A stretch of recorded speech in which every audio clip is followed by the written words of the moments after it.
നമസ്കാരം. Learn Malayalam with love എന്ന മലയാളം ക്ലാസ്സിലേക്ക് എല്ലാ പ്രിയപ്പെട്ട കുട്ടികളെയും സ്നേഹപൂർവ്വം സ്വാഗതം ചെയ്യുന്നു. നമ്മളിന്ന് പഠിക്കാൻ പോകുന്നത് 9ാം ക്ലാസ്സിൻ്റെ കേരള പാഠാവലിയിലെ 1ാമത്തെ യൂണിറ്റ് ഉള്ളിൽ ഉയർക്കും മഴവില്ല് എന്നതിൽ വരുന്ന സുഹൃതഹാരങ്ങൾ എന്ന പാഠഭാഗമാണ്. ഈ പാഠഭാഗം വായിക്കുന്ന വീഡിയോ ഞാൻ അപ്ലോഡ് ചെയ്തിട്ടുണ്ട്. അതാദ്യം ശ്രദ്ധാപൂർവം കേൾക്കുക. അതിനുശേഷം പാഠഭാഗത്തുനിന്ന് പരീക്ഷയ്ക്ക് വരാവുന്ന ചോദ്യങ്ങളാണ് ഇതിൽ കൂടുതലായി പറഞ്ഞു പോകുന്നത്. ശ്രദ്ധയോടെ കേൾക്കുക, പാഠഭാഗം നന്നായി വായിക്കാൻ പഠിക്കുക. അതിനുശേഷം ഈ ചോദ്യങ്ങൾക്കുള്ള ഉത്തരം നിങ്ങൾ ശ്രദ്ധാപൂർവം കേൾക്കുകയും ആവശ്യമായത് എഴുതി സൂക്ഷിക്കുകയും പഠിക്കുകയും ചെയ്യുക. സുഹൃതഹാരങ്ങൾ എഴുതിയിരിക്കുന്നത് എൻ കുമാരനാശാൻ. മലയാളത്തിൽ കാൽപ്പനിക പ്രസ്ഥാനത്തിന് തുടക്കം കുറിച്ച എൻ കുമാരനാശാൻ സ്നേഹഗായകൻ, ആശയഗംഭീരൻ എന്നെല്ലാം അറിയപ്പെടുന്നു. മഹാകാവ്യം എഴുതാതെ മഹാകവി പട്ടത്തിന് അർഹനായ ആധുനിക കവിത്രയത്തിൽ പെടുന്ന കവിയാണ് എൻ കുമാരനാശാൻ. 1922 ദുരവസ്ഥയ്ക്ക് പിന്നാലെ പ്രസിദ്ധീകരിച്ച ഗാനകാവ്യമാണ് ചണ്ഡാലഭിക്ഷുകി. അടിസ്ഥാനപരമായി മനുഷ്യരെല്ലാം ഒരേ ഉദരത്തിൽ പിറന്ന സന്തതികളാണെന്നും അതിനാൽ ഒന്നാകണം എന്ന ആശയം സമർപ്പിക്കുകയുമാണ് ആശാൻ തൻ്റെ 2 കാവ്യങ്ങളിലൂടെയും ചെയ്യുന്നത്. ദുരവസ്ഥയുടെ സഹോദരി എന്നാണ് ചണ്ഡാലഭിക്ഷുകിയെ വിശേഷിപ്പിച്ചിട്ടുള്ളത്. വീണപൂവ്, നളിനി, ലീല, കരുണ, പ്രരോദനം, ദുരവസ്ഥ, പ്രബോധചന്ദ്രോദയം, ചണ്ഡാലഭിക്ഷുകി, ചിന്താവിഷ്ടയായ സീത തുടങ്ങി ഒട്ടനേകം കൃതികൾ അദ്ദേഹം രചിച്ചിട്ടുണ്ട്. പല്ലനയാറ്റിൽ 1924 വെച്ചുണ്ടായ റിഡീമർ ബോട്ടപകടത്തിലാണ് അദ്ദേഹം ഈ സാഹിത്യ ലോകത്തോട് വിട പറഞ്ഞത്. പ്രൊഫസർ ലക്ഷ്മി നരസുവിൻ്റെ ദി എസൻസ് ഓഫ് ബുദ്ധിസം എന്ന പ്രസിദ്ധ കൃതിയിൽ നിന്നാണ് ചണ്ഡാലഭിക്ഷുകിയിലെ ഇതിവൃത്തം സ്വീകരിച്ചിരിക്കുന്നത്. ജാതിയുടെ പേരിൽ മനുഷ്യനെ വേർതിരിച്ചിരുന്ന കാലഘട്ടത്തിൻ്റെ അതിശക്തമായ വിമർശനം രേഖപ്പെടുത്തുന്ന കൃതിയാണിത്. കടുത്ത വേനലിൻ്റെയും വരൾച്ചയുടെയും പശ്ചാത്തലവും ബുദ്ധഭിക്ഷുവിൻ്റെ കൊടിയ ദാഹവും മാതംഗിയുടെ അപകർഷതാബോധവും അസ്വാതന്ത്ര്യവും ആ കാലഘട്ടത്തിലെ അതിക്രൂരമായ ജാതി വ്യവസ്ഥയുടെ പ്രശ്നങ്ങളും ബുദ്ധഭിക്ഷുവിൻ്റെ സമീപനവും നിലപാടുകളും ദാഹജലം പകർന്നു കൊടുക്കലും എല്ലാം വളരെ ആകർഷകമായി കവിതയിൽ അവതരിപ്പിച്ചിരിക്കുന്നു. ജാതി വ്യവസ്ഥയുടെ അർത്ഥശൂന്യതയെ ചോദ്യം ചെയ്യുക എന്നുള്ളതാണ് ഈ കൃതിയുടെ അടിസ്ഥാന ലക്ഷ്യം. മനുഷ്യൻ്റെ ജാതി മനുഷ്യത്വമാണെന്ന് പ്രഖ്യാപിച്ച ശ്രീനാരായണ ഗുരുവിൻ്റെ ദർശനവും ബുദ്ധദർശനവും ഏറെ ആഴത്തിൽ കുമാരനാശാനെ സ്വാധീനിച്ചിരുന്നു. 4 ഭാഗങ്ങളിലുള്ള ചണ്ഡാലഭിക്ഷയിലെ 1ാം ഭാഗത്തിലെ കുറച്ച് വരികളാണ് സുഹൃതഹാരങ്ങൾ എന്ന പാഠഭാഗം. അവരവരിൽ നിന്നുള്ള ഇറങ്ങി നടത്തം, അനുഭവങ്ങളിൽ നിന്ന് അറിവിൻ്റെ തെളിനീരുറവകൾ. എന്താണ് ഈ വരികളുടെ ആശയം? അനുഭവങ്ങൾ അറിവിൻ്റെ തെളിനീരുറവകളായി മാറുന്നത് എങ്ങനെയാണ്? സ്വാർത്ഥത വെടിഞ്ഞ് സമൂഹത്തിൽ പ്രവർത്തിക്കാനുള്ള അല്ലെങ്കിൽ സമൂഹത്തിന് വേണ്ടി പ്രവർത്തിക്കാനുള്ള സന്നദ്ധതയാണ് മനുഷ്യൻ കാണിക്കേണ്ടത്. സാമൂഹിക ജീവിതമാണ് മനുഷ്യന് ആഴമുള്ള അനുഭവങ്ങളും തിരിച്ചറിവുകളും നൽകുന്നത്. മാനവികത എന്ന വിശാലമായ കാഴ്ചപ്പാട് രൂപപ്പെടുന്നത് ഈ തിരിച്ചറിവിലൂടെയാണ്. അങ്ങനെ അനുഭവമാണ് അറിവും തിരിച്ചറിവുമായും തീരുന്നത്. ഓരോ അറിവും തിരിച്ചറിവിൻ്റെ തെളിനീരുറവകളായി മാറുന്നു. ഇനി പ്രധാനപ്പെട്ട ചോദ്യങ്ങളിലേക്ക് കിടക്കാം.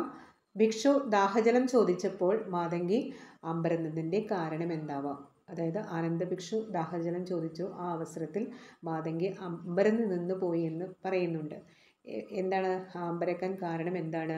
നീചനാരിയായ അക്കാലത്ത് സമൂഹം കരുതിയിരുന്ന ചാമർ ജാതിയിൽപ്പെട്ട തന്നോട് ആര്യനായ ഭിക്ഷു ദാഹജലം ചോദിച്ചതിനാലാണ് മാതംഗി അമ്പരന്ന് പോയത്. ശുദ്ധരെന്ന് കരുതുന്നവരെ അധകൃതരാക്കപ്പെട്ടവർ തീണ്ടിയാൽ പാപമുണ്ടാകും എന്ന ഭീതി കൊണ്ടാണ് അവൾ അമ്പരന്ന് നിന്ന് പോയത്. അവൾ ചാമർ വിഭാഗത്തിൽപ്പെട്ട യുവതിയാണ്. ബുദ്ധഭിക്ഷു ശ്രേഷ്ഠ ജാതിയിൽപ്പെട്ടയാളും. താൻ ബുദ്ധഭിക്ഷുവിന് ജലം നൽകിയാലും തനിക്കാണ് പാപമുണ്ടാകുക എന്നതുകൊണ്ട് ആ ഭിക്ഷു ജലം ചോദിച്ചപ്പോൾ അവൾ അമ്പരന്ന് നിന്നുപോയി. അവൾ നീചനാരി എന്ന് സ്വയം വിശേഷിപ്പിച്ചത് എന്തുകൊണ്ടാവാം? ഭിക്ഷു ആര്യനാണെന്ന് മനസ്സിലാക്കിയതിനാലാണ് സ്വന്തം ജാതി പറഞ്ഞ് പരിചയപ്പെടുത്തുന്നത്. ജാതി ചിന്തയ്ക്കും അതുണ്ടാക്കിയ അയിത്തചിന്തയ്ക്കും സമൂഹത്തിലുണ്ടായിരുന്ന പ്രാമാണ്യമാണ് ഇവിടെ വ്യക്തമാക്കുന്നത്. മാതംഗിയോട് കുടിനീർ മാത്രമാണ് താൻ ചോദിക്കുന്നത് എന്ന് ബുദ്ധഭിക്ഷു പറയുന്നതിൻ്റെ പൊരുൾ എന്തായിരിക്കും? മനുഷ്യരെല്ലാം ഒരു ജാതിയിൽപ്പെട്ടവരാണെന്ന് ബുദ്ധ സന്യാസിമാർ വിശ്വസിക്കുന്നു. മാതംഗിക്ക് ജാതിയുടെ വ്യർത്ഥത ബോധ്യപ്പെടുത്തി കൊടുക്കുകയാണ് ഭിക്ഷു ചെയ്യുന്നത്. ഭിക്ഷു അവളെ സഹോദരിയായി കാണുന്നു. ഉപാധികളില്ലാത്ത ഒരു മനുഷ്യ സാഹോദര്യമാണ് ഇവിടെ നമുക്ക് കാണാൻ കഴിയുന്നത്. ഭിക്ഷുവിൻ്റെ മറുപടി കേട്ട് മാതംഗി നിശബ്ദയായതിൻ്റെ കാരണം എന്താവാം? മനുഷ്യൻ്റെ അടിസ്ഥാന ആവശ്യങ്ങൾക്കും മാനുഷിക മൂല്യങ്ങൾക്കും മേലെയല്ല ജാതി ചിന്ത എന്നവൾ തിരിച്ചറിയുന്നു. തന്നെ സഹോദരിയായി കരുതുന്ന ഭിക്ഷുവിൻ്റെ അല്ലൽ ദുഃഖം തീർക്കേണ്ടത്, അല്ലെങ്കിൽ ദാഹജലത്തിനായി കേഴുന്ന അദ്ദേഹത്തിൻ്റെ അവസ്ഥയ്ക്ക് ജലം പകർന്നു കൊടുക്കേണ്ടത് തൻ്റെ കടമയാണെന്ന് അവൾ കരുതുന്നുണ്ടാവണം. കൃപാരസം മോഹനം കുളിർ തണ്ണീർ എന്ന പ്രയോഗം കൊണ്ട് ഭിക്ഷു വ്യക്തമാക്കുന്നത് എന്തൊക്കെയാണ്? എന്തെല്ലാം കാര്യങ്ങളാണ്? കൊടിയ ചൂടിനും ദാഹത്തിനും ശമനം ഉണ്ടാക്കുന്നു.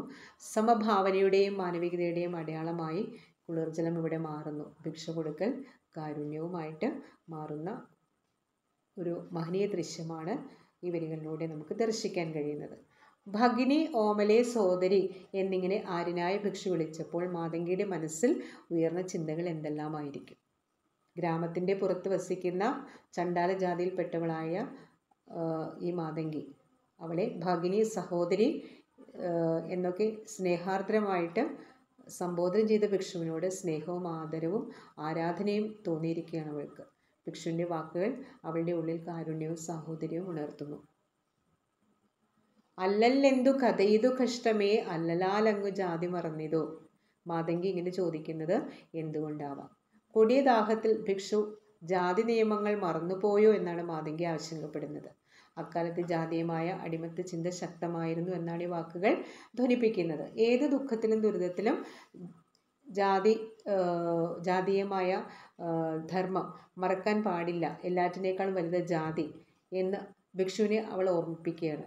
അതായത് ജാതി മത ചിന്തകൾക്ക് അതീതമായിട്ട് ഒരു പ്രവൃത്തി അവളിൽ നിന്ന് ഉണ്ടാവില്ല എന്നതാണ്. അല്ലെങ്കിൽ അങ്ങനെ ഒരു തെറ്റ്, അങ്ങനെ അവൾ പ്രവർത്തിക്കുകയാണെങ്കിൽ അത് തെറ്റായിട്ട് അവിടെ വ്യാഖ്യാനിക്കപ്പെടും. അതുകൊണ്ട് അവളൊന്നും ജാതി ചിന്തയും മറന്നുകൊണ്ടൊന്നും ചെയ്യില്ല എന്നാണ് അവളുടെ ആ വാക്കുകളിലൂടെ നമുക്ക് മനസ്സിലാക്കാൻ സാധിക്കുന്നത്. അവൾ വിശ്വസിക്കുന്നത് എന്താണ്? അവൾ വിശ്വസിക്കുന്നതല്ല, ആ കാലഘട്ടത്തിൻ്റെ പ്രത്യേകതയാണ് അല്ലേ. എല്ലാറ്റിനേക്കാളും വലുതാണ് ജാതി എന്ന് ഭിക്ഷുവിനെ അവൾ ഓർമ്മിപ്പിക്കാൻ കാരണം ആ കാലത്ത് നിലവിലിരുന്ന അയിത്തവും തീണ്ടലും തൊടിയിലും തൊട്ടുകൂടായ്മയൊക്കെ തന്നെയാണ്. അപ്പോൾ ആ പാരമ്പര്യ വിശ്വാസത്തിൽ നിന്നുണ്ടാകുന്ന പാപബോധമാണ് മാതംഗിയിൽ നാം കാണുന്നത്. ജാതി വിവേചന ചിന്ത ഇല്ലാതാക്കിയത് ബുദ്ധദർശനമാണ്. കറ്റക്കാർ കൂന്തൽ മൂടിത്തലവഴി ചെറ്റുവിടർത്തവൾ. മുഴുവൻ ഞാൻ ചൊല്ലിയിട്ടില്ല. കറ്റക്കാർ കൂന്തൽ മൂടിത്തലവഴി മുറ്റുമാസ്യം മറഞ്ഞു കിടക്കുന്ന ചാരുസാരി ഒതുക്കി ചെറുചിരി, അങ്ങനെ തുടങ്ങുന്ന വരികളാണ്. മുഴുവൻ അവിടെ ഞാൻ രേഖപ്പെടുത്തിയിട്ടില്ല. നിങ്ങൾ പാഠഭാഗം വായിക്കുമ്പോൾ ശ്രദ്ധയോടെ വായിച്ച് ആ വരി മുഴുവനായിട്ട് ഓർമ്മയിൽ സൂക്ഷിക്കുക, പറയുന്ന ആശയം മനസ്സിലാക്കിയെടുക്കുക. ഇടതൂർന്ന കറുത്ത തലമുടി മൂടിക്കൊണ്ട് മുഖത്തെ മറച്ചു കിടക്കുന്ന മനോഹരമായ സാരി ഒതുക്കി ചെറുചിരിയോടെ നിൽക്കുന്ന മാതംഗിയാണ് കവി വർണ്ണിക്കുന്നത്. രൂപഭാവ ചലനങ്ങൾ അതിസൂക്ഷ്മമായ വാങ്മയ ചിത്രമായിട്ട് കവി അവതരിപ്പിച്ചിരിക്കുന്നു. ആദ്യമായി പരിചയപ്പെടുമ്പോൾ ഉണ്ടാകുന്ന ലജ്ജ കലർന്ന സൗഹൃദ ഭാവമാണ് ചെറുചിരിയിൽ നമുക്ക് കാണാൻ കഴിയുന്നത്.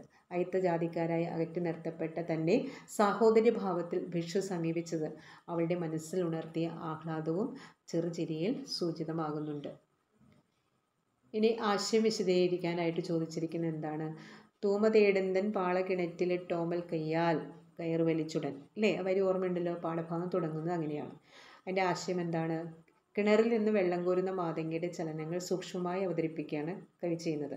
തൂമ തേടൽ പാളയ്ക്കും മാതംഗിക്കുമുണ്ട്. അവൾ സുന്ദരിയാണ്, അവൾ ഉപയോഗിക്കുന്ന വസ്തുക്കളും അതുപോലെ സുന്ദരമാണ്. കിണറിൽ നിന്ന് ജലം തേടിപ്പോകുന്ന പാളയും സ്നേഹമാകുന്ന ജലം തേടിപ്പോകുന്ന മാതംഗിയുമാണ് ഇവിടെ സൂചിതമാക്കപ്പെടുന്നത്. അടുത്ത വരി ഇങ്ങനെയാണ്: തന്നെയാണവൾ കല്ലല്ലിരുമ്പല്ല. എന്താണ് വരികളുടെ ആശയം? ഭിക്ഷ കൊടുക്കൽ കാരുണ്യമാണ്. മാതംഗിയുടെ ഉള്ളിലുള്ള കൃപാരസം ആനന്ദഭിക്ഷുവിൻ്റെ ദാഹം ശമിപ്പിക്കുമെന്നാണ് സൂചന. നീചനാരി ആയതിനാൽ ഉയർന്ന ജാതിക്കാർക്ക് അശുദ്ധി ഉണ്ടാവാതെ നോക്കേണ്ടത് അവളുടെ കർമ്മമാണ്. അങ്ങനെ കരുതാതെ തന്നോട് കാരുണ്യം കാണിക്കണമെന്നാണ് ഭിക്ഷു ആവശ്യപ്പെടുന്നത്. ജാതി ചോദിക്കുന്നില്ല ഞാൻ സോദരി എന്നാണ് പറയുന്നത്, അല്ലേ? വിശക്കുന്നവർക്കും ദാഹിക്കുന്നവർക്കും ആഹാരപാനീയങ്ങൾ നൽകുന്നവളായ സ്ത്രീ അചേതനയല്ല, ചേതനയുള്ളവളാണ്, ജീവനുള്ളവളാണ്. ജലം പകർന്ന് ഭിക്ഷുവിൻ്റെ ദാഹം ശമിപ്പിക്കാൻ തീരുമാനിച്ചു എന്നാണ് ഈ വരികളിലൂടെ നമുക്ക് മനസ്സിലാക്കാൻ സാധിക്കുന്നത്. അവൾ കല്ലോ ഇരുമ്പോ ഒന്നുമല്ല, മാനുഷിക വികാരങ്ങളുള്ള ഒരു സ്ത്രീയാണ്.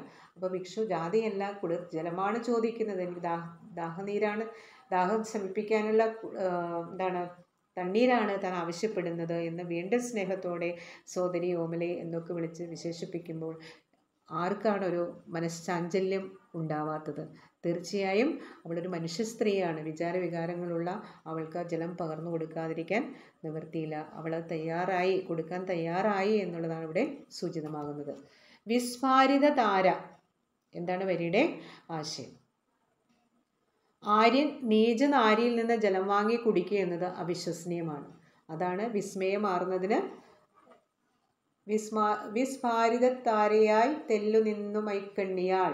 വരികളെൻ്റെ ഓർമ്മയിൽ നിന്നെടുത്ത് പറയുന്നതാണ്, തെറ്റുണ്ടെങ്കിൽ ക്ഷമിക്കുക. പാഠഭാഗം എൻ്റെ കൈവശമില്ല. ആര്യൻ നീചനാരിയിൽ നിന്ന് ജലം വാങ്ങി കുടിക്കുക എന്നത് അവിശ്വസനീയമാണ്. അതാണ് വിസ്മയമാർന്നതിന് കാരണം. അവളുടെ വിസ്മയം കൊണ്ട് വിടർന്ന കണ്ണുകൾ എങ്ങനെയാണ്? നക്ഷത്രങ്ങൾ പോലെ ശോഭിച്ചു, പ്രകാശിച്ചു. സ്നേഹത്തിൻ്റെ ആത്മപ്രകാശത്താലാവും കണ്ണുകൾ തിളങ്ങിയത്. സഹോദര്യവും സമത്വവും തുടിക്കുന്ന വാക്കുകളാണ് അവളുടെ ഉള്ളിലേക്ക് ആ ഭിക്ഷു പകർന്നു കൊടുത്തത്. തീർച്ചയായും ആ വാക്കുകൾ അവളുടെ ഉള്ളിൽ ഉണർത്തിയ പ്രകാശമാണ് കണ്ണുകളിൽ നക്ഷത്ര തിളക്കമായിട്ട്. ചോരച്ചെന്തളിരഞ്ചു മരണാംശ പൂരത്താൽ അവിടെ മുതൽക്ക് നിൽക്കും പോലെ എന്നുള്ള വരികളാണ് പാഠഭാഗത്തിൽ. നിങ്ങളത് ശ്രദ്ധിച്ച് വായിച്ച് മനസ്സിലാക്കുക. അതിനുശേഷം ഈ പറയുന്ന അർത്ഥം നിങ്ങൾ ശ്രദ്ധിച്ച് കേൾക്കുക. ആവശ്യമെങ്കിൽ അത് എഴുതി സൂക്ഷിക്കുക. പരീക്ഷയ്ക്കൊക്കെ വായിച്ച് പഠിക്കുക. ചെന്തളിരിനേക്കാൾ ഭംഗിയുള്ള മേനി, സൂര്യരശ്മികളാൽ മൂടി പ്രഭാതത്തിൽ അല്ലികാട്ടി വിടർന്നിൽക്കുന്ന ചെന്താമരയോടാണ് അല്പം വിടർന്ന ചിരിയോടെ നിൽക്കുന്ന മാതംഗിയെ കവി സാദൃശ്യപ്പെടുത്തിയിരിക്കുന്നത്. എങ്ങനെയാണ്? ചുവന്നു തുടുത്ത കൈക്കുമ്പിൾ നീട്ടി ദാഹജലത്തിനായി നിൽക്കുന്ന ഭിക്ഷുവിൻ്റെ നോട്ടത്തെയാണ് ഇവിടെ വണ്ടായി സങ്കല്പിച്ചിരിക്കുന്നത്. ബുദ്ധഭിക്ഷുവിൻ്റെ സാമീപ്യവും വാക്കുകളും സൃഷ്ടിച്ച ഭാവചലനങ്ങളാണ് ഈ മനോഹരമായ സാദൃശ്യകൽപ്പനയായിട്ട് തെളിയുന്നത്. പുണ്യശാലിനി നീ പകർന്നിടുമേ തണ്ണീർ തന്നെ ഓരോരോ തുള്ളിയും, എണ്ണമറ്റ സുഹൃതഹാരങ്ങൾ എന്നന്തരാത്മാവിൽ അർപ്പിക്കുന്നുണ്ടാവാം. മാതംഗിയുടെ കാരുണ്യപൂർണമായ പ്രവൃത്തിയാണ് ഇവിടെ പുണ്യശാലിനി എന്ന് വിശേഷിപ്പിക്കാൻ കാരണം. ജലം പുണ്യവുമായി ബന്ധപ്പെട്ടതാണ്. ജലാശയങ്ങളെ പുണ്യതീർത്ഥങ്ങൾ എന്ന് വിളിക്കാറില്ലേ? അതേപോലെ അവൾ പകർന്നു കൊടുക്കുന്ന ഓരോരോ തുള്ളിയും ഓരോരോ മുത്തുകളായിത്തീരുന്നു. അത് അവസാനമില്ലാത്ത പുണ്യപ്രവൃത്തിയുടെ ഹാരങ്ങളായി മാറുകയാണ്. നിന്റെ ആത്മാവിൽ അത് വീഴുന്നുണ്ടാവാം. അവളുടെ മനസ്സിലുണ്ടാകുന്ന വലിയൊരു മാറ്റത്തെയാണ് ആ ജാതീയമായ ഉച്ചനീചത്വങ്ങളെ എല്ലാം കാറ്റിൽ പറത്തിക്കൊണ്ട് ബുദ്ധഭിക്ഷു ആവശ്യപ്പെട്ട ദാഹജലം അദ്ദേഹത്തിന് പകർന്നു കൊടുക്കുന്നത് വഴി വലിയൊരു മാറ്റത്തിന് തുടക്കം കുറിക്കാനാണ് മാതംഗി ഇവിടെ തയ്യാറെടുക്കുന്നത്. തൊട്ടുകൂടായ്മയ്ക്കെതിരെ ദാഹജലത്തിലൂടെ നടത്തിയ ഫലവത്തായ പ്രയത്നം. മാതംഗി എന്ന ചണ്ടാല പെണ്ണിലൂടെ ആ ചരിത്ര ദൗത്യം നിർവഹിച്ച കുമാരനാശാനും ഉള്ളിൽ അനന്തമറ്റ സുഹൃതഹാരങ്ങൾ അർപ്പിക്കുന്നുണ്ടാവാം. അടുത്ത ചോദ്യം ഇങ്ങനെയാണ്: പാളയിൽ ചിന്നി നിന്നും ശുദ്ധ കണ്ണാടി കാന്തി ചിതറും നേർ. പാളയിൽ നിന്ന് ഭിക്ഷു കൈക്കുമ്പിളിലേക്ക് കണ്ണാടി പോലെ തെളിഞ്ഞ ശുദ്ധജലം പകരുന്ന ചിത്രമാണിത്. തുള്ളികൾ ചേർന്ന ആ പ്രവാഹത്തിൻ്റെ മനോഹരമായ ചിത്രം എങ്ങനെയാണ്? ഓരോരോ തുള്ളികൾ ചേർന്ന പ്രവാഹം എന്നാണ് പറയുന്നത്. അവിടെ ആ പ്രവാഹത്തിൽ തരതമ ഭേദങ്ങളൊന്നുമില്ല.